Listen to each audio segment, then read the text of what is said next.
اعوذ باللہ من الشیطان اللعین الرجیم بسم اللہ الرحمن الرحیم الحمد للہ رب العالمین والعاقبۃ للمتقین والجنۃ للموحدین والنار للعاصین العبد المعید ورسول المسدد المصطفى الامجد وطبیب نفوسنا وحبیب قلوبنا مولانا ومولا الثقلین جد الحسن والحسین بالقاسم مصطفى محمد اللہم صل علی محمد وآل محمد وعلى أهل بيته الطيبين الطاهرين المعصومين الذين أذهب الله عنهم الرجس وطهرهم تطهيرا اللهم صل على محمد وآل محمد وعلى لعنة الله على أعدائهم أجمعين إلى قيام يوم الدين أما بعد فقد قال رسول الله صلى الله عليه وآله وسلم إن الحسين مصباح الهدى والسفينة النجاة۔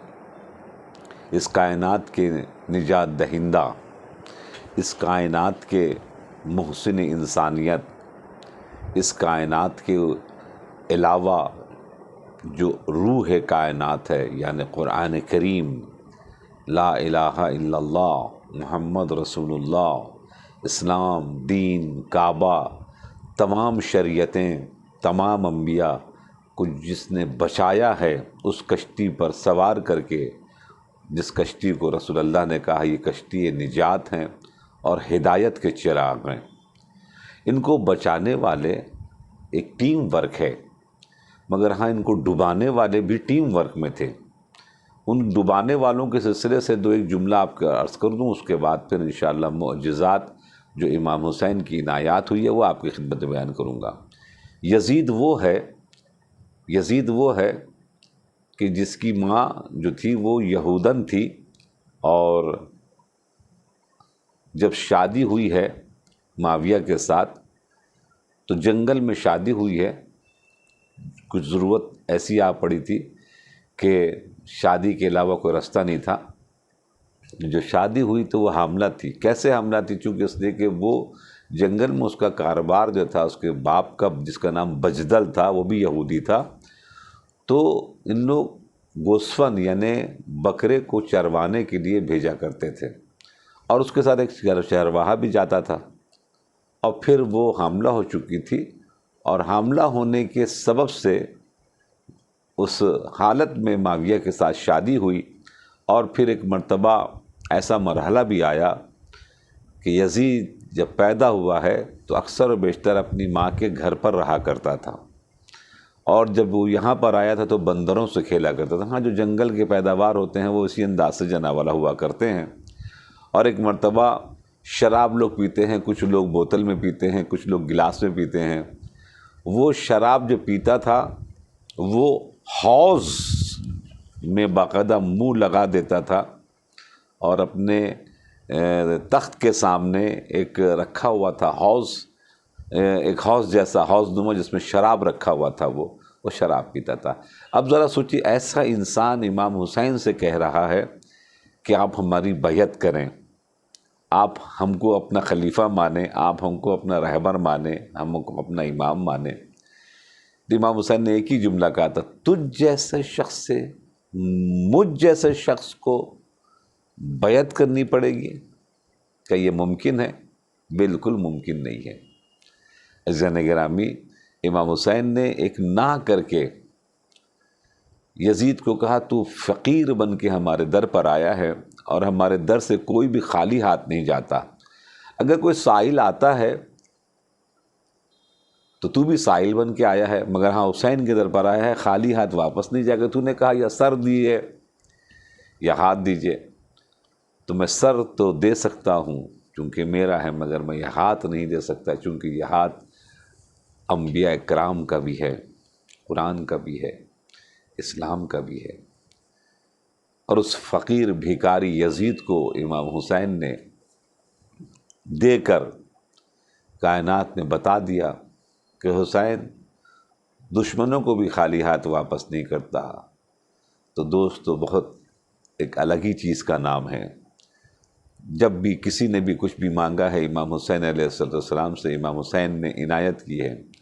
آج اتنا بڑا حوض علمیہ جو قم میں موجود ہے، اس کے فاؤنڈر کون ہیں؟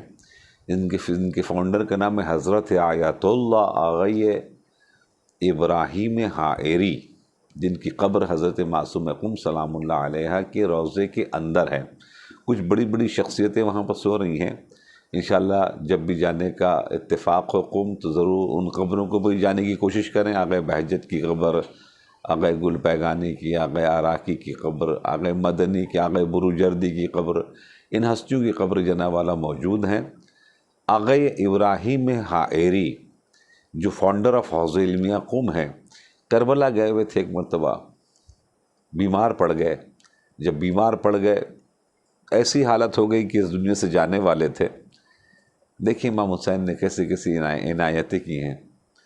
تو ایک مرتبہ ڈاکٹرز کو بلایا، ڈاکٹر نے دیکھا، اور دیکھنے کے بعد جو اس وقت کے طبیب تھے کہا کہ بس کچھ لمحات کے آپ مہمان ہیں۔ تو سبوں نے اٹھا کر ان کے جسم کو قبلہ رخ کر دیا کہ روح نکلنے والی ہو۔ انہوں نے کہا کہ اگر ہو سکے تو حرم امام حسین کی طرف مجھے جو ہے کر دیں۔ اب جب حرم امام حسین کی طرف مطلب دیکھا، اور دیکھنے کے بعد گنبد کی طرف دیکھ کر ایک دعا کی، مولا تھوڑی سی مہلت دلوا دیجئے، مجھے کچھ کرنا ہے، مجھے اہل بیت اسلام کے سلسلے میں کچھ کرنا ہے، تھوڑی سی مہلت دلا دیں۔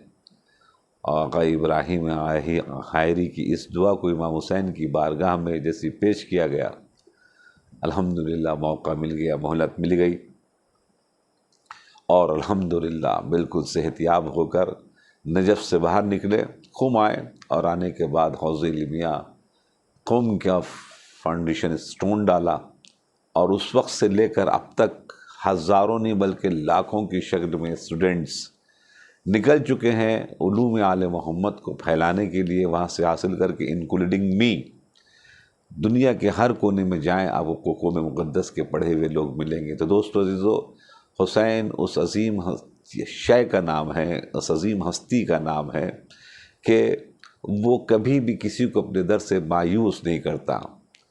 حر نے بھی ایک مرتبہ جو غلطی کی تھی، جب معافی مانگنے کی نوبت آئی، جب معافی مانگا ہے حر نے، تو ایک مرتبہ امام حسین نے ایک ہی جملہ کہا، انت حر فی الدنیا والآخرہ، اے حر تم اس دنیا میں بھی حر ہو، یعنی آزاد، اور آخرت میں بھی آزاد ہو۔ اللہ اکبر، وہ تحفہ ملا جو تحفہ اچھوں کو نہیں ملتا ہے، رومال جناب زہرا، جو جناب زہرا کے ہاتھ کا بنا ہوا رومال تھا، جب شہادت کے مرحلے پر پہنچنے والے تھے، امام نے اپنے ہاتھوں سے ان کے پیشانی کے اوپر باندھا۔ میں کہوں گا مولا آپ نے اتنا اہتمام کیا، اتنا انتظام کیا اپنے اس دوست کے لیے کہ جو ابھی دوست بنا ہے۔ ذرا سوچئے، ذرا غور فرمائیں کہ جو آپ کے گود کے پالے ہیں جب اس طرح کائنات سے جائیں گے تو وہ مرحلہ کیسا ہوگا۔ تو ایک مرتبہ امام حسین نے علی اکبر کی شہادت کے وقت یہی کہا تھا، بیٹا اگر تم صاحب اولاد ہوتے تو سمجھتے کہ جب جوان بیٹا اس دنیا سے گزر رہا ہوتا ہے تو باپ کے دل پر کیا گزر رہی ہوتی ہے اور کیا کہہ رہا ہوتا ہے۔ الا لعنت اللہ علی القوم الظالمین، انا للہ و انا الیہ راجعون، ورضم بقضائہ و تسلیما لامرہ۔ جتنے مومنین مومنات اس دنیا سے گزر چکے ہیں ان سبوں کی روح کو یاد کرتے ہوئے ایک سورہ فاتحہ کی تلاوت فرما دیں۔